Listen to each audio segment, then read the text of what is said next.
जिवंत देव, जो पवित्र प्रभू येशू ख्रिस्त याच्या नावाला धन्यवाद देव. इब्री लोकास पत्र याचा 11 ते 7 वचनापासून मी आपल्यासाठी वाचतो. तोपर्यंत जे पाहण्यात आले नव्हते त्याविषयी नोहाला सूचना मिळाली आणि आदरयुक्त भयाने त्याने आपल्या कुटुंबाच्या तारणासाठी विश्वासाने तारू तयार केले.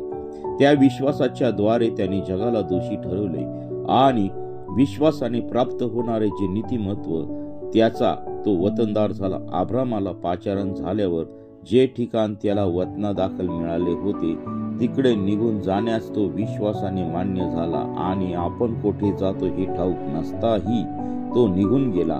परदेशात राहावे त्याप्रमाणे तो वचनदत्त देशात विश्वासाने जाऊन राहिला. त्याच वचनाचे सहभागी वारिस इसाक व याकोब यांच्या बरोबर डेऱ्यात त्याची वस्ती होती. कारण पायी असलेल्या व देवाने योजलेल्या व बांधलेल्या नगराची तो वाट पाहत होता.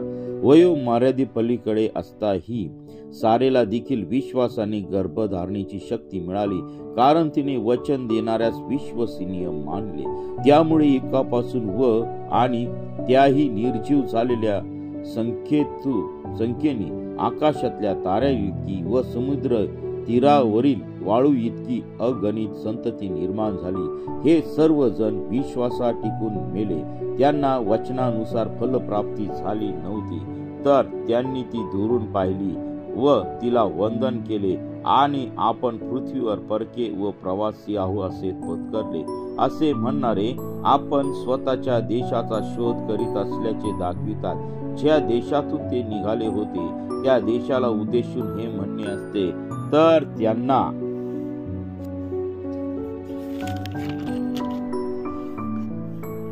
परत जाण्याची संधी होती, पण आता ते अधिक चांगल्या देशाची म्हणजे स्वर्गीय देशाची उत्कंठा धरतात. यामुळे आपणाला त्यांना देव म्हणून घ्यावयास देवाला त्यांची लाज वाटत नाही, कारण त्याने त्यांच्यासाठी नगर तयार केले आहे.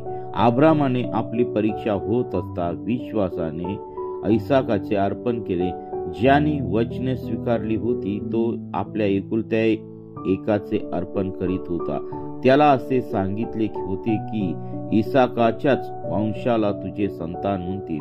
तेव्हा मेलेल्यातून देखील उठवायस देव समर्थ आहे हे त्याने मानले आणि त्या परिस्थितीत लाक्षणिक अर्थाने तो त्याला परत मिळाला. इसाकाने याकोबाला व येसावाला पुढे होणाऱ्या गोष्टी विषयी सुद्धा विश्वासाने आशीर्वाद दिला. वाचलेले वचन देवाप आशीर्वादित करो. आमेन. आपण प्रार्थना करू. हालेलुया. स्तुती धन्यवाद येशू देव बापा, तू पवित्र असा परमेश्वर आहे, राजांचा राजा आहे, प्रभूंचा प्रभू आहे. प्रभू, आजचा दिवस तू सर्वांसाठी तू आशीर्वादित केलास त्याबद्दल मी तुझ्या नावाला धन्यवाद देत आहे. प्रिय प्रभूजी, या वचनाद्वारे विश्वासाचे एक उत्तम उदाहरण तुझ्या दासांद्वारे आम्हाला तू पटवून दिलेले आहे, त्याबद्दल मी तुझ्या नावाला धन्यवाद देत आहे. या वचनाद्वारे जे कोणी हे वचन ऐकतील, ही प्रार्थना ऐकतील, त्या प्रत्येक व्यक्तीला तू आपल्या खिळलेल्या हाताचा तू स्पर्श कर आणि तुझं गौरव दे.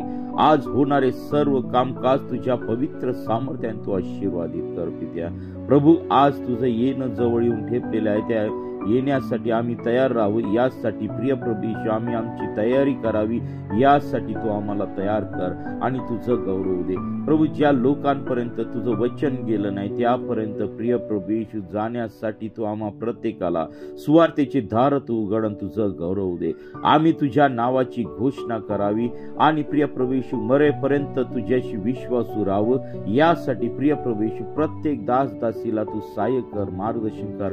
तुझ्या प्रजेला तू सहाय्य कर, मार्गदर्शन कर आणि तुझं गौरव दे. हो पित्या परमेश्वर, आम्ही कुणी नाही तर सर्व काही करणारा जिवंत परमेश्वर तू आहे, राजांचा राजा, प्रभूंचा प्रभू आहे. तुझा अभिषेक आमच्या जीवनामध्ये उतरून दे.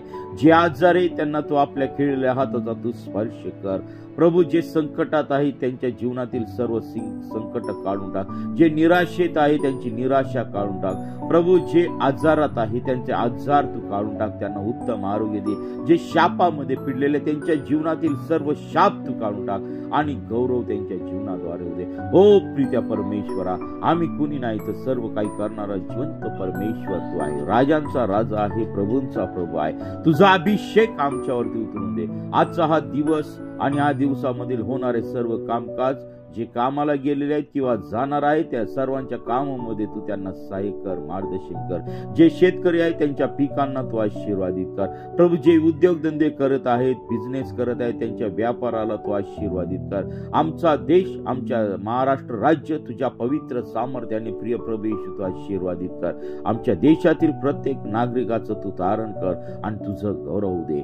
सर्व वाईट गोष्टीपासून, सर्व अनैतिकतेपासून, सर्व घाणेरड्या पापापासून प्रभू तू आम्हा प्रत्येकाचं तू रक्षण कर आणि तुझं गौरव दे. आमचं जीवन तू बदलून टाक. आमचा अंतःकरणातील कठोर स्वभाव तुझ्या पवित्र सामर्थ्याने तू काढून टाक. प्रत्येकाचं जीवन तू बदलून टाक आणि तुझं गौरव दे.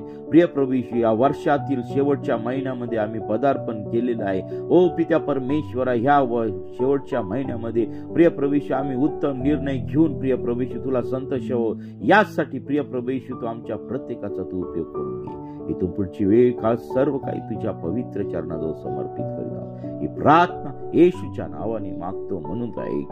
आमेन, आमेन, आमेन. सर्वांना प्रभू येशू ख्रिस्तामध्ये सलाम. प्रियांनो, हे वचन ऐका, इतरांना ऐकवा आणि ह्या वचनाद्वारे की प्रत्येक व्यक्ती आशीर्वादित व्हावा यासाठी आपण सर्वजण प्रार्थना करणार आहोत. आणि हे वचन अनेक लोकांपर्यंत जाण्यासाठी शेअर करा.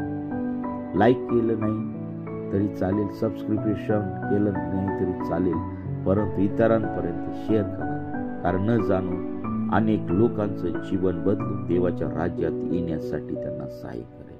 आमेन, आमेन, आमेन. देव बाप आपल्या सर्वांना आशीर्वादित करो. आमेन.